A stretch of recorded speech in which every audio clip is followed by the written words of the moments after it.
And I've basically kept that idea that life is short and a community of people who are great, even if it's smaller, even if we're making less money, we're building a better business, we're creating a revolution in the service industry and doing positive things for ourselves. And plus, who wants to deal with all of that nightmare and headache? No one does. It's just too much stress. This episode is brought to you by FultonFishMarket.com, the most trusted name in seafood. FultonFishMarket.com is the e-commerce provider for New York's iconic Fulton Fish Market, the largest seafood market in the Western Hemisphere, trusted by top chefs for over 200 years. Fulton Fish Market provides a range of world-class seafood options.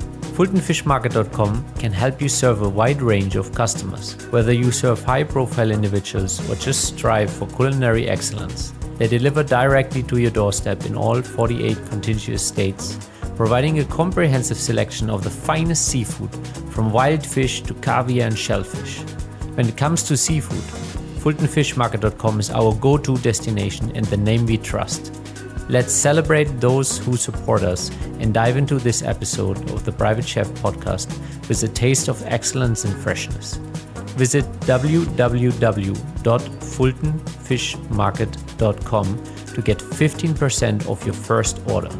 Use code PrivateChef at checkout. Welcome to the Private Chef podcast, serving the 1%. I'm your host, Hennche. And on our show, we speak to the best chefs, how they honed in on their skills to excel in the industry, and what it takes to work as a private chef for some of the most exclusive clients in the world.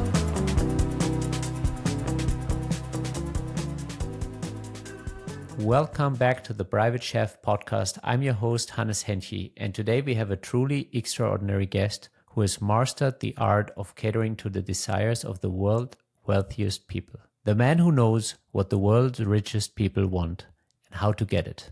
Rey Flemings. He's the founder of the illustrious company Myria.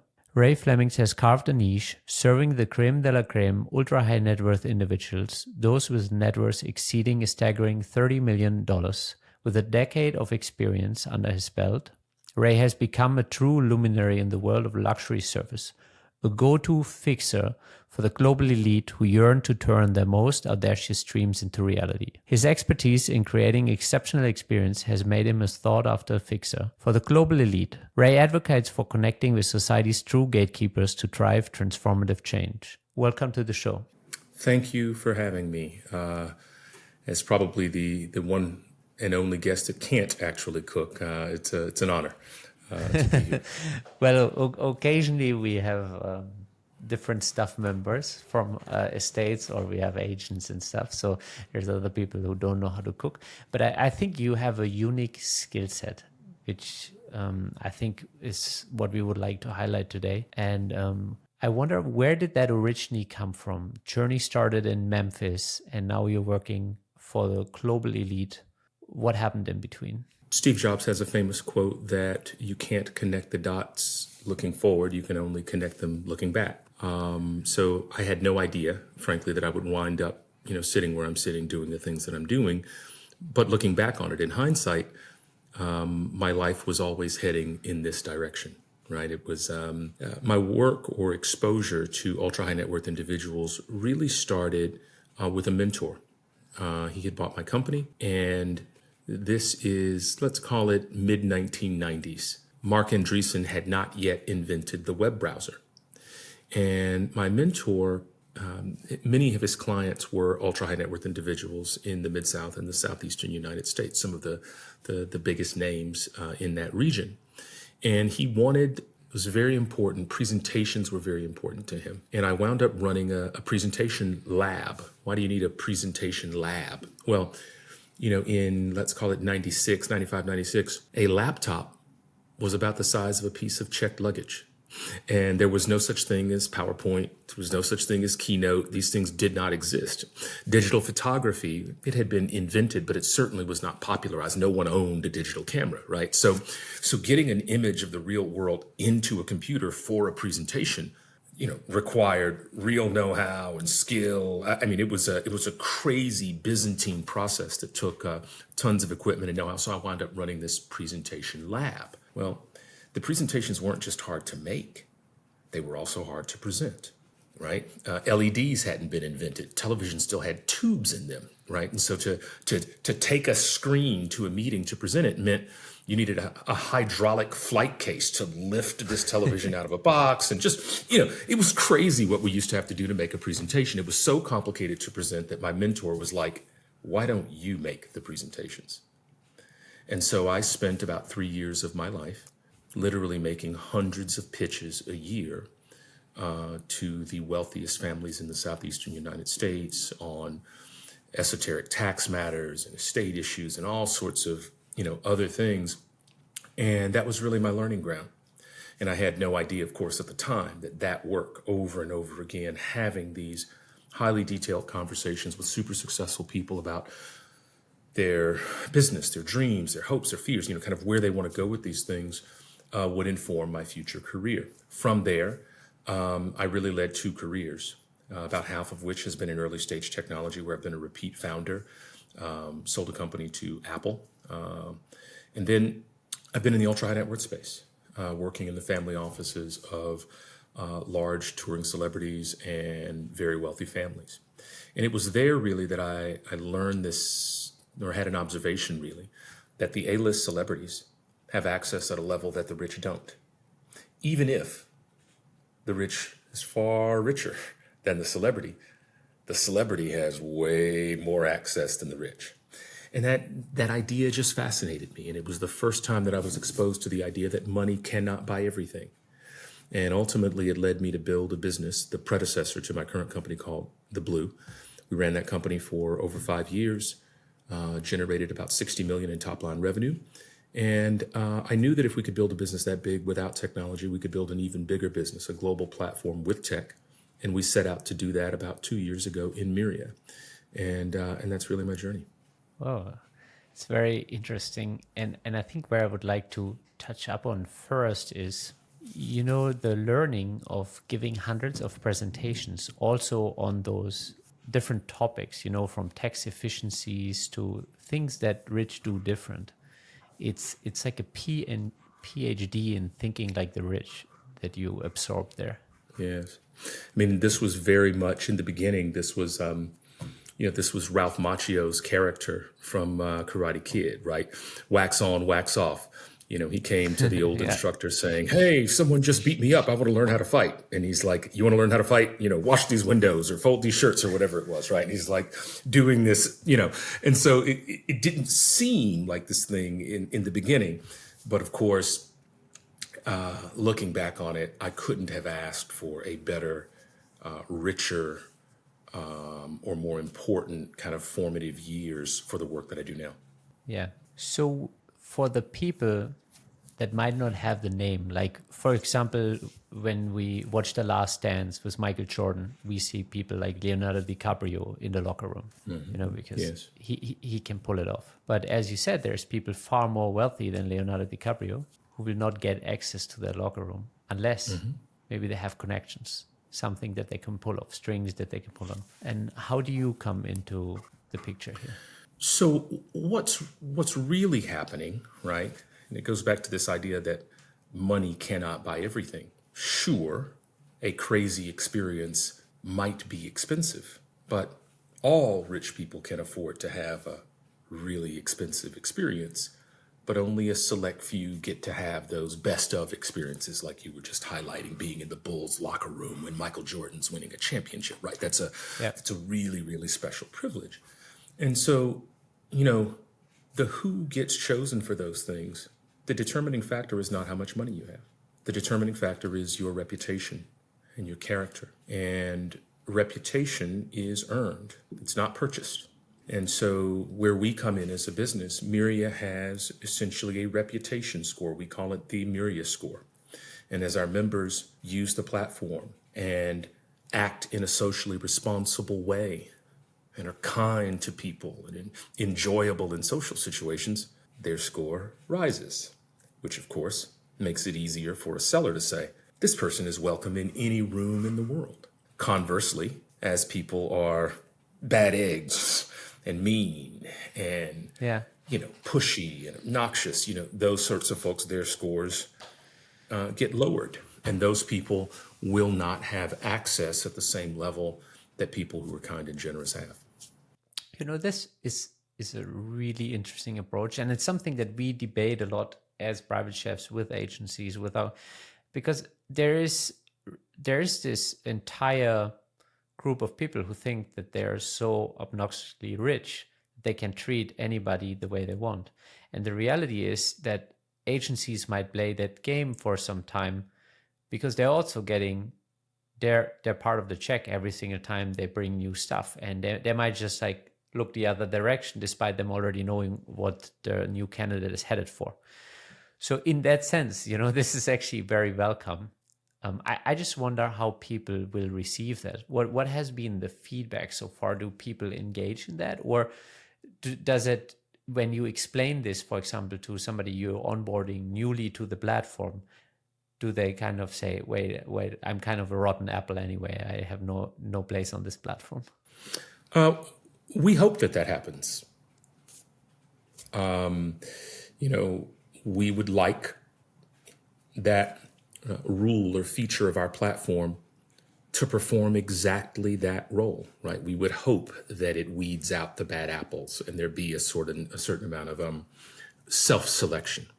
And frankly, bad people, I don't think there's any necessarily such thing. I mean, sure, there's bad actors, but even a bad actor can have an epiphany, can learn, can get the point, can get the memo, and become a good client. And so we wanted to create a community that reinforces and rewards good behavior and penalizes bad behavior. Because I have been in the business for a long time, I have placed numerous private chefs in some of the nicest homes in the world.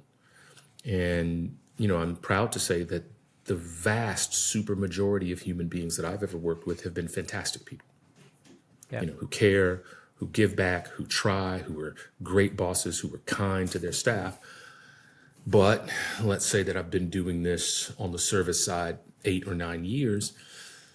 I've had to fire about 1 client a year, right? Roughly. And I've had those clients for whom they were just incredibly mean to the service staff, incredibly obnoxious to the chefs, impossible to please. And, it was my company. I had no outside shareholders when I began this. And so at the end of the day, if someone was a complete pain, we had other amazing world-class clients, and it simply was not worth the money, right, to deal with clients who were painful or difficult. And so we walked away from them. And I've basically kept that idea that life is short, and a community of people who are great, even if it's smaller, even if we're making less money, we're building a better business, we are creating a revolution in the service industry and doing positive things for ourselves. And plus, who wants to deal with all of that nightmare and headache? No one does. It's just too much stress. Yeah. It reminds me a little bit of when Tim Ferriss dissects his business and he realizes that there's like one group of customers who are not necessarily even responsible for a large chunk of the overall revenue, but they're definitely responsible for the majority of the headaches. So he's like, okay, let's just stop doing business with those. Absolutely. You're hitting the nail on the head. And then I also like that by doing so, you're actually improving the quality of the community, and you're allowing the people, for example, people like chefs, to have a better work experience, which will reinforce your brand. The use of the platform. What you said. Absolutely. Yeah. What you said earlier is you're basically attracting a lot more good actors, which attract more good actors, and it's like this reinforcing thing where it makes perfect sense. Yeah. I mean, Myria is a 2-sided marketplace. Now, that's Silicon Valley gobbledygook for essentially Uber is a 2-sided marketplace. Airbnb is a two-sided marketplace, right? You have demand on one side, I want a car Yeah. or I want a house to stay in, and you have supply on the other app, which is, hey, I'm driving a car right now, it can pick you up, or I own a vacation home that I'm happy to rent to you, right? Myria works on that same model. So for us, demand are our ultra-high net worth clients. And there's some community features there so they can talk to each other and socialize, etc. So that Myria is a community, that's the community piece, and the concierge. Now we're building the super concierge, right? And the super concierge touches the other side of our platform. So that's where all the private chefs sit. That's where all of the brands sit. That's where the professional sports teams sit. That's where our concierge relationships sit. This is where the people who control the rarest, most interesting and special stuff in the world, they use this app. And so we want to create a community of great folks on both sides. Now, one of the tricks about our business is that the people who just sit on this side, the people who sell the best stuff in the world, are not just lowly workers, right? Oftentimes, the people who control the most special stuff are richer even than the clients, right? If you own an NBA team, you own an NFL team, you control who goes on the field at your stadium. You control who goes in the owner's box. It's your team. And so if you want to sell something like that to a member over here, sure, these people have a lot of money, but they're certainly not materially richer than an NFL majority owner, right?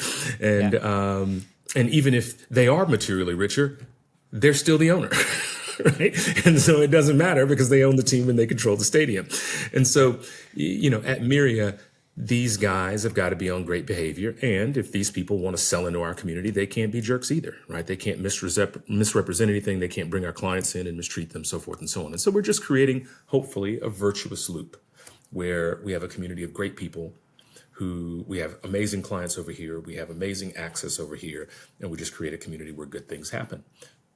This reminds me of what Mark Cuban once posted. He's like, this is why I'm an owner. And then he's like running onto the field when the team is winning, and it's like nobody else can do that. You have to be an owner in order to have this experience, or you have to get the okay from an owner. Absolutely. I told the story in a recent podcast. I said, if you look on the sideline in the NFL playoffs or the Super Bowl, you will see people in plain clothes who they're not affiliated with either team. They don't work for a sponsor. They don't work for a network. Now, getting on the field during the Super Bowl is no small task. They don't know if you're going to interrupt the game, run out on the field, etc. And it's not about money, right? People are spending hundreds of thousands of dollars for Super Bowl tickets. And so, the ability to stand on that sideline and watch the game up close and personal or in the owner's box or what have you, these things are privileges. And when we say, these things aren't for sale, sure, they have a price, but the financial component, how much money it quote unquote cost is only a portion of the consideration, and that reputation piece cannot be overlooked or understated. It is critically important who the buyer is. And this begins to move into the estate world. So you have a client that owns a $50 million house with $50 million in art on the wall. Is that client going to put that home available for rent on the internet? The answer is no, they're not, right? They're not going to rent that home out to the general public because they want to know who is going to go in the home, right? Who wants to rent it? And ditto for great boats, So there's this whole world of off-market everything where, people want to rent it, people want to trade it, they want others to enjoy it and experience it, but they don't want to do that to the general public. Yeah, and that's, again, where Myria comes in. Absolutely. Yeah. So how can chefs tie in from the back end? So the chefs will absolutely, and already do, use our platform on the provider side. So a provider can sign up completely, and then the team will approve their offers. And so what ends up happening with the app, again, going back to the Uber model, someone says, hey, I'm in Beverly Hills. I just bought a place in Beverly Hills. I'm looking to be healthy. I want to hire, a private chef. All of the chefs that have signed up to the app and been approved, those people will see an anonymized version of that request. You won't know the name of the requester, but you will know that they're a Myria member. The average Myria member has a net worth of $600 million today and climbing. These are people who can absolutely afford to close on a private chef, so you're not wasting your time, right? And, they'll be able to see the demand and say, hey, I'm the right person for this. Now, Myria does sit in the middle. We have essentially a white glove function because our clients don't want to see 100 chef resumes. That's not their job. And we try to, pair or recommend kind of the best from the respondents. But we think there's an amazing opportunity for great chefs for boat placements, residential placements, private parties, all. And as our platform continues to grow and grow and grow, there'll be more and more demand. And we'll also work with agencies, right? So yeah, I was just about to go there because the agency is like a business model in itself, and a sophisticated agency prides themselves in being able to make the best matches. But you're going into so many different categories of different requests as a concierge service. I was wondering where you would like to focus your resources as a team of Myria, and that's where maybe an agency comes in very handy because they can help you fulfill that with a lot less headache for yourself or the Myria team. we absolutely work with agencies. There's no question, right? We have agencies in every category already sitting on our platform and are happy to work with agencies. I was just answering previously that if a chef was not affiliated with an agency and wanted to sign up to the platform, they could. Yep. But we absolutely, we come from the agency business model. I have been there actually providing these services direct. I understand it. As I said, we've done direct placements. Yep. I get it, right? I've sat on both sides of the ledger. That's what enabled us to build the product, is because we've kind of done it on both sides. But I think most agencies find us to be great partners because they have no customer acquisition cost, right? They're not having to go out and originate these customers here. We've just got great demand from incredible customers and that are, kind of pre-qualified and ready to close. Yeah, which obviously is the biggest part of the business for an agency, is the customer acquisition. Like, they will have 1,000 resumes of chefs in no time as long as they keep putting out job posts. But to get those job posts from families that are qualified and able to close on the positions, that's the harder piece of the puzzle. Absolutely. And so, for our agency partners looking to come on, we essentially solve that problem, right? And so every request that comes, they can count on, this is legitimate. They don't have to do anything to go out and get it. And it's just, hey, you've got 1,000 resumes. We've got demand. Yeah. And it just becomes a volume play. So what are maybe some of the most odd requests that you've had fulfilled in the last couple of years? Odd requests? Yeah. What would I think of as odd? We had a client who wanted a Norton note. I believe Mr. Norton was the former mayor of San Francisco who issued his own currency. And, of course, this old currency has no real value, but it was kind of someone who was interested in kind of the history of San Francisco. And, the history of San Francisco, of course, is very colorful. That was kind of a funny request, not really an odd request. What would I consider an odd request in the last couple of years? We've certainly had some, large requests and interesting requests, but nothing too oddball. You can name some interesting, nothing too outside or ones too, if you want. I mean, listen, we do a significant number of really big sort of vacation experiences that get to be super interesting and detailed and involved. We had lots of interesting hires. We've hired a former chief of staff to a president of the United States to run a family office. We've had the Vice article, which you read. We had a client with an O1 visa problem, which we cleared in about less than 90 minutes, start to finish. That was kind of unusual. We had unusual security requests, and all sorts of wild and crazy stuff. But yeah, I find that the security market actually very interesting. Where former Navy SEALs and other military professionals find like a second lifetime in the security of ultra high net worth individuals, and the kind of companies that formed around that. I think that's such a super interesting market. It's such a elite niche, and yeah.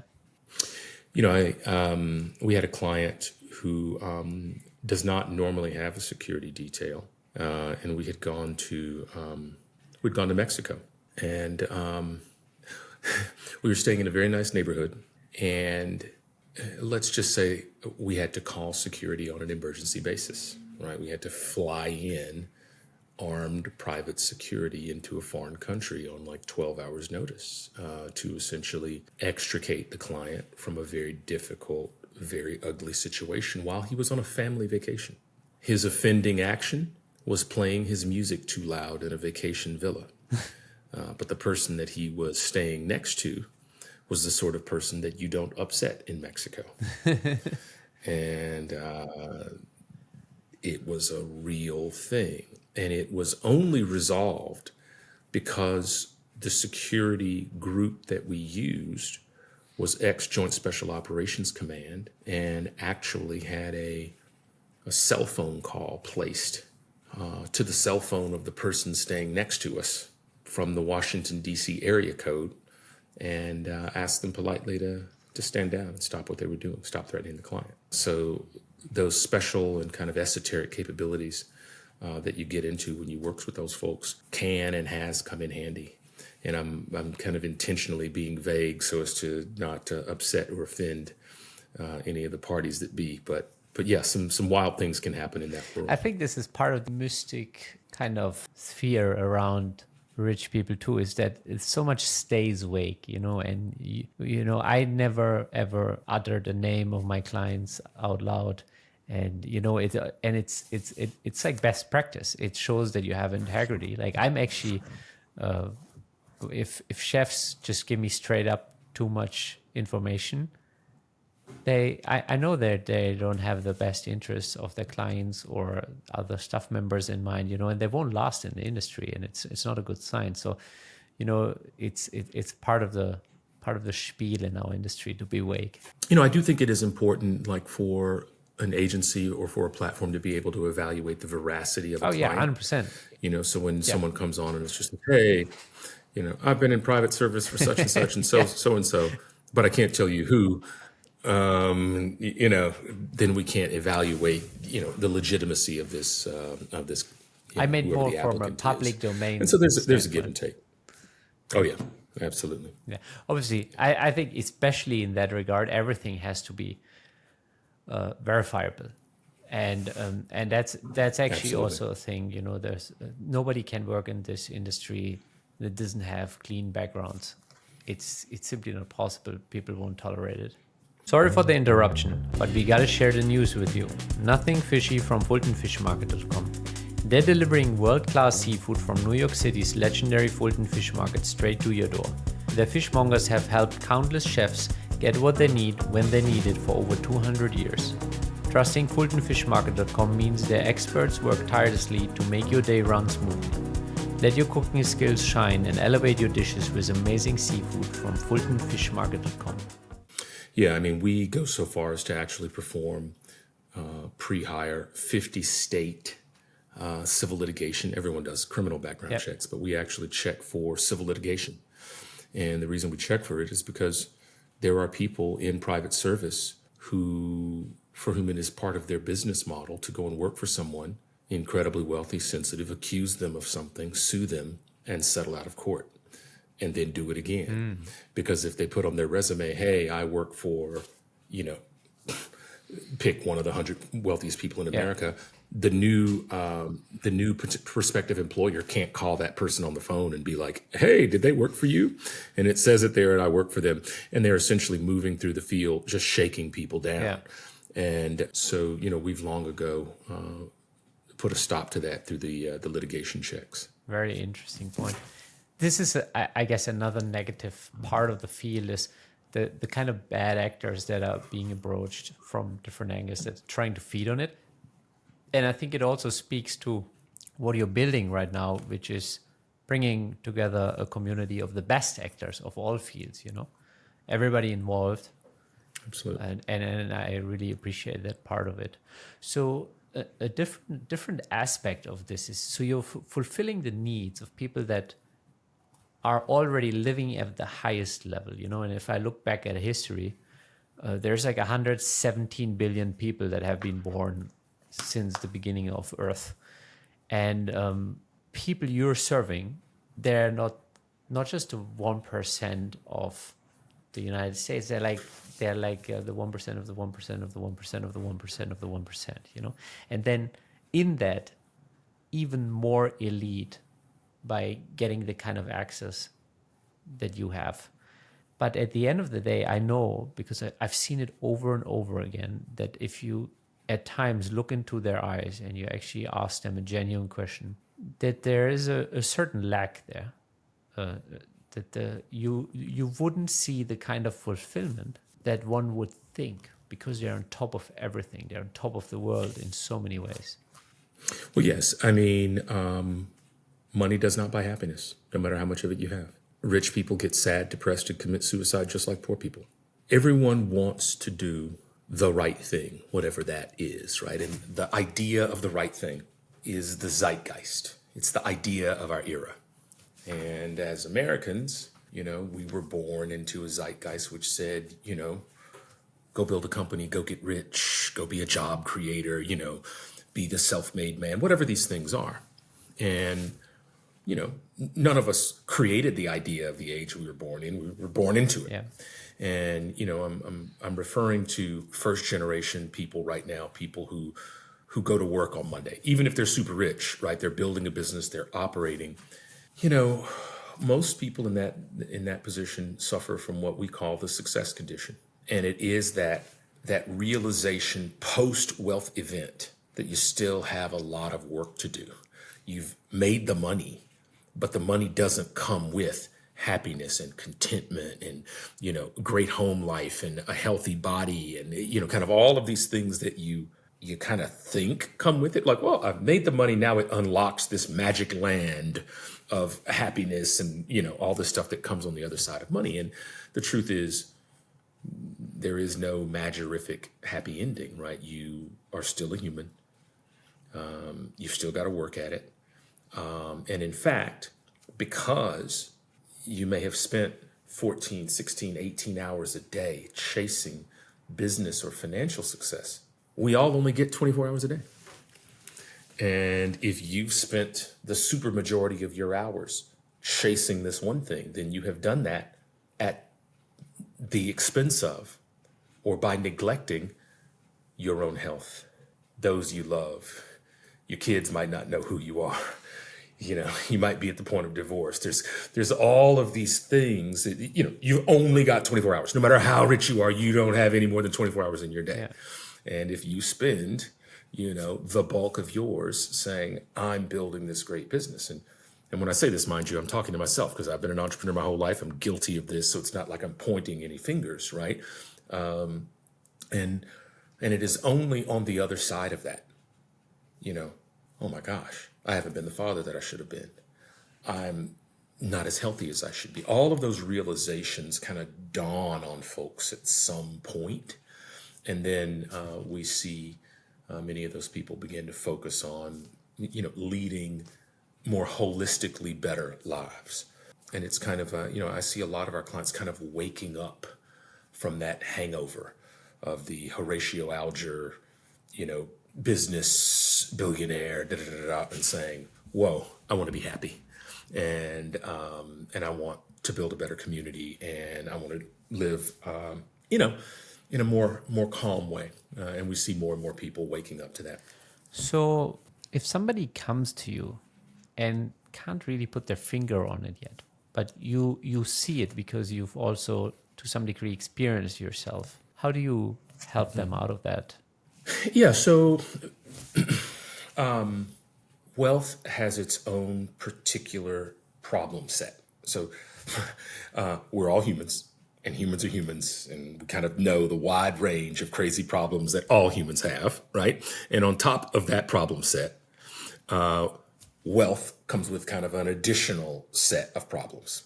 And you could think of these things as spectrums, right? And no matter who you are, you're somewhere along this spectrum. That's why we don't judge our clients, right? If a client is, newly wealthy and wants to party and go have fun, great. If a client is mid-career and with kids, and the last thing they want to think about is going to any party, great. If a client is late career and focused on legacy and giving back, great. And anywhere in between, right? Like we're all humans, we're all kind of figuring it out as we kind of swim through this thing. So if a client came to me and had a problem, we've probably seen someone before in a very similar position, right? Part one. Part two, there's no magic bullet. It's not like I have a prescription or a magic sentence that I can tell a person and solve it. But when people come in, A, meeting their peers, B, connecting with their passions, because all too often these people have, again, taken too much time doing one thing and not enough time for themselves. And so helping them articulate, kind of figure out what their passions are. If they don't know what their passions are, because a lot of people aren't. They're like, only thing I've ever done is work. I don't even know what I enjoy, right? Like I work for fun sort of thing, which is a very American response. But, so for those people, giving them a year as a survey course. Hey, just go try some things out, see what you like, introducing them to some cool people. There is a really interesting thing that comes with, how American capitalism and kind of the billionaire lifestyle is prosecuted today. So success is isolating. So you build these great fortunes, and it becomes increasingly difficult to form interpersonal close relationships with people outside your circle, right? Because the money has isolated you. Oh, they want something from me. Oh, they're trying to take advantage of me.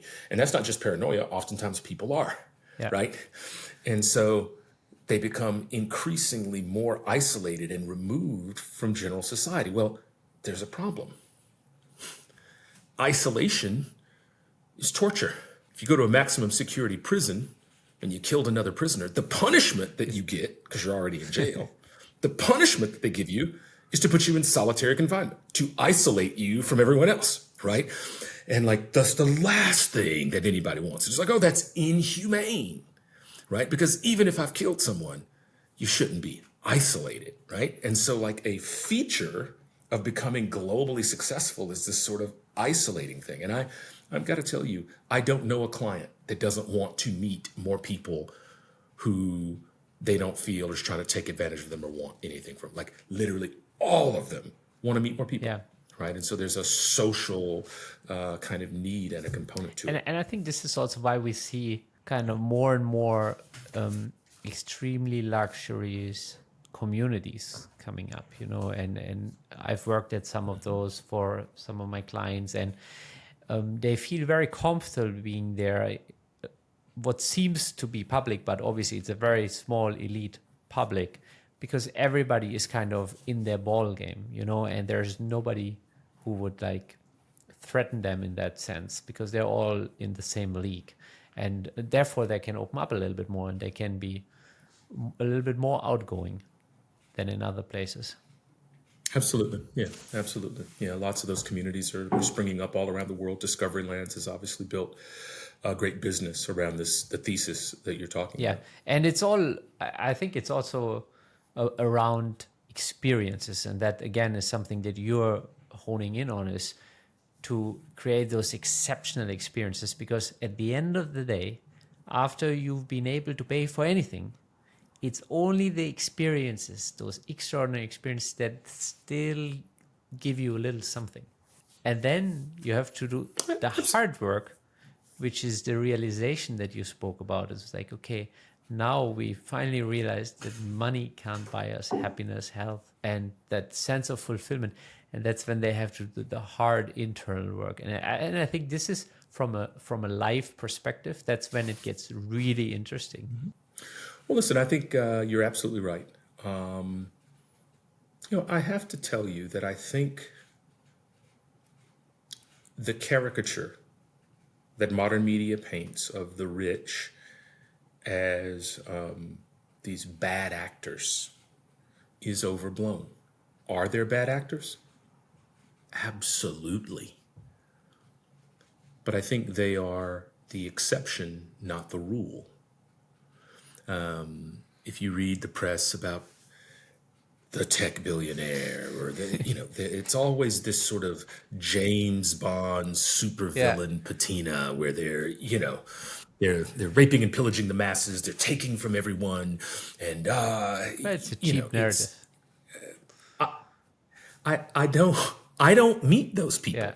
Like I lived in San Francisco for 12 years, 2008 to 2020, during the peak of the boom, and I don't know. I don't meet those characters that I see portrayed in the media. I'm seeing folks,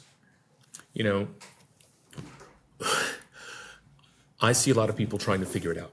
I see a lot of people who themselves are like, inequality sucks. What can we do to fix it?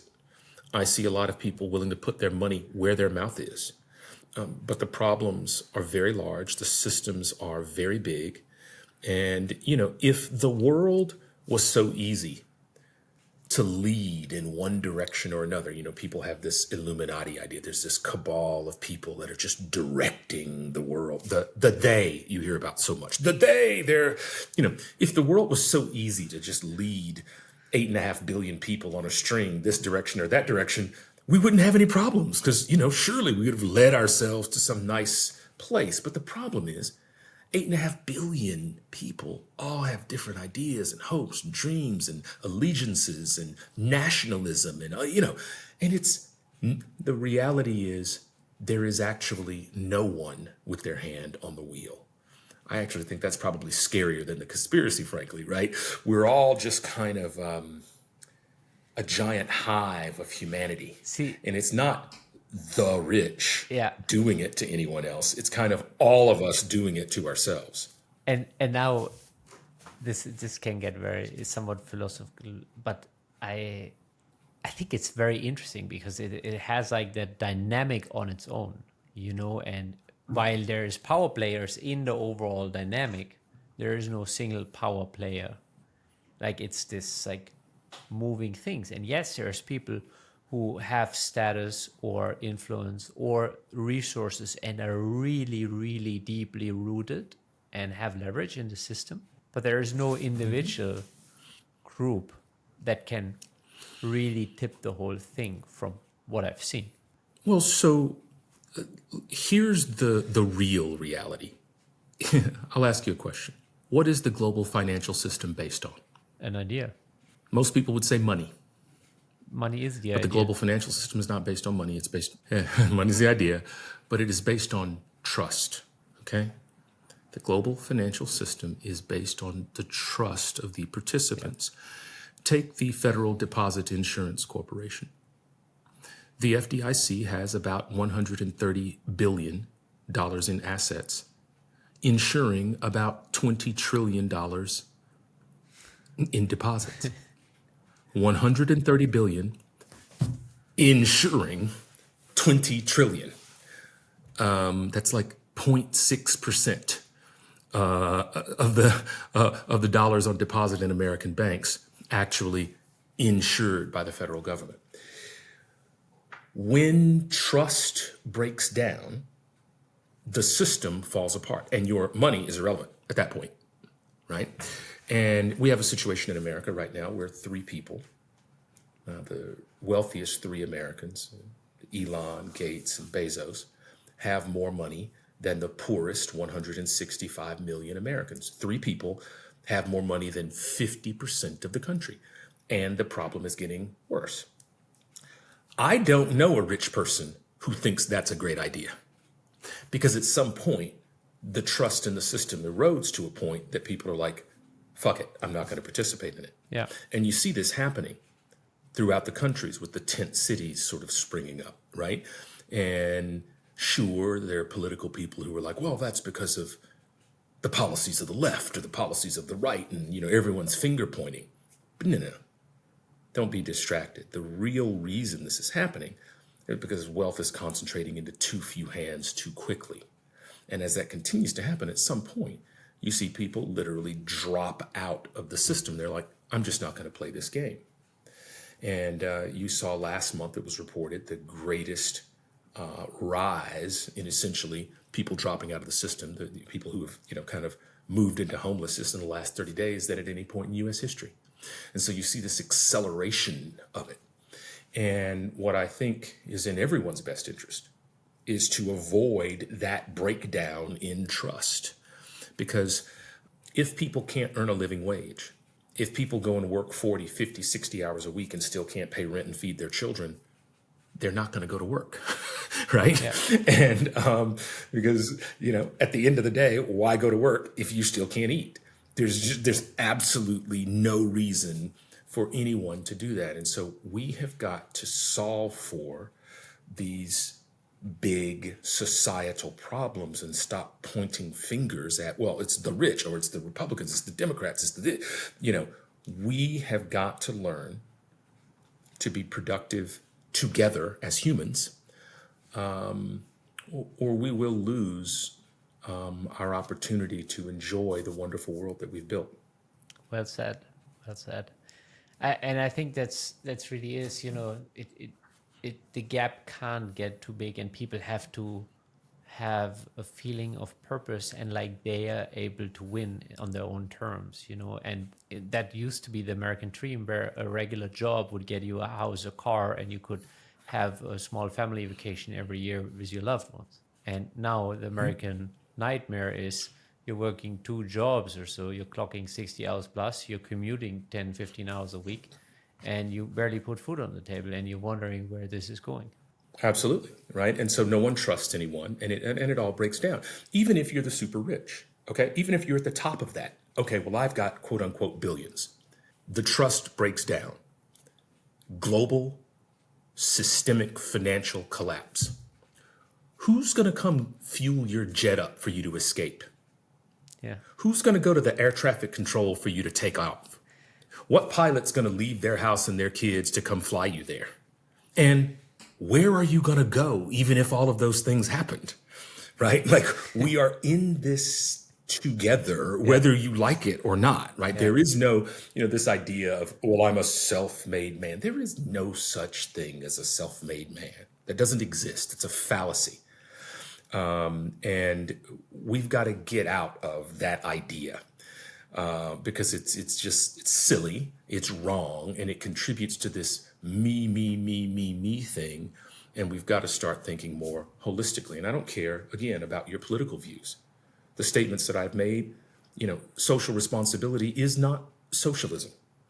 And, irrespective of political leaning, we've all got to get this point, and we've got to get this point soon, making more profit at the point that the planet becomes unlivable. These ideas, what is the point of the profit if we can't enjoy the planet and live our lives? I couldn't say it any better. And that's like what we all have to understand, that we're in it together, that this is a planet we share, a space we share, a community we share. And I'm really glad that there's people like you, Ray, who understand that and try to make it a better place. And in its own way, Myria will contribute to that in our industry again, by selecting bad actors out of the pool. And also, I think when you put somebody maybe on the edge, it could also motivate them to do something stupid, but it might give them a chance to mirror their actions a little bit. Sure. And, and we hope, the reason that I took, 5 or 10 minutes of this interview to talk about those concepts is because I want you to know that these ideas are at the heart of what we're doing, okay? So I started earlier, I said that people want to do the right thing. Most people, right? We wouldn't be having this conversation if the majority of humans throughout history didn't want to do the right thing. We'd have already killed ourselves. The planet would have already blown itself up, right? We're talking because, on the average, human beings are decent and want to do the right thing. Sure, we've had tons of bad actors. Sure, we've had tens of millions, hundreds of millions killed in wars and all sorts of crazy other behaviors, but most folks want to do the right thing. I'd agree. Well, the problem is the idea of what the right thing is to do needs to change. And so our goal at Myria is to change the vision of what it means to be globally successful. The first idea is, true success is more than just money. That is like idea number one. It's not just the money that makes you successful. And so you talk about the scoring, right? It's about happiness. It's about your community. It's about your children. It's about your health. It's about all of these other pieces. The Forbes billionaire list is like, oh, well, your success is the only thing more successful than 8 billion is 10 billion. And the only thing better than 10 is 20. And the only thing better than 20 billion is 40. And the only, forever. The only thing better than that is silly, doing it before right? you're 30. Right. And it all becomes just this literally exercise, frankly, in stupidity. And at some point, we have to move away from that. And so, Myria, we want to celebrate people who are leading their lives in a positive, social, responsible way. We want to make that cool. We want to make more people want to be that way, as opposed to look at my 50 billion, look at my 80 billion, look at my 200 billion, right? We want to show people leading amazing lives, giving back, doing amazing things, treating their employees well, taking great care of the staff that works for them, tipping and paying well, and just being good citizens. We think that idea, that vision of success needs a spotlight shined on it. And we hope that Myria is that spotlight. Well, I couldn't have finished on a better note than that. Thank you so much for rounding it up so nicely, Ray. Thank you so much for taking the time. Where can potential candidates that support Myria in its vision connect with you or the team of Myria, and where can people connect with Myria? Absolutely. Please visit our website, which is Myria.us. That's MYRIA.us. And there's, it just kind of take it from there. You can also find us on most social media platforms at It's on Myria, ITSONMYRIA.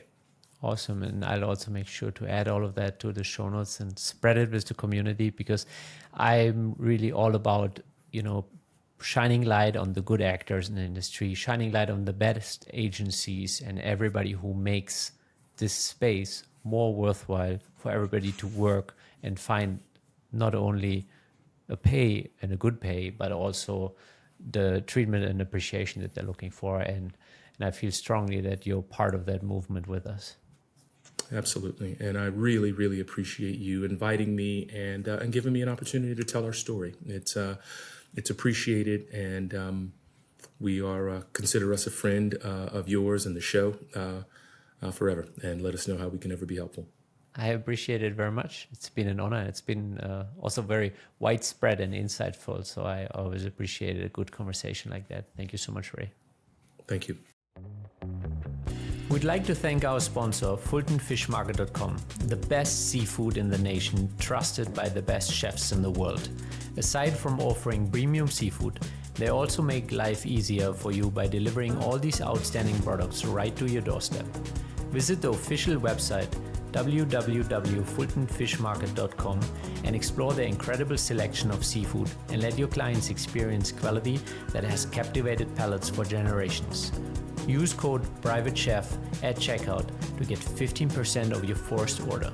When it comes to seafood, FultonFishMarket.com is the name we trust. Thank you for joining us at the Private Chef podcast. If you know any highly skilled chefs that want to take their life to the next level, make sure to share this podcast with them. And if you enjoyed this episode, click subscribe and check out our upcoming episodes. Thank you for listening.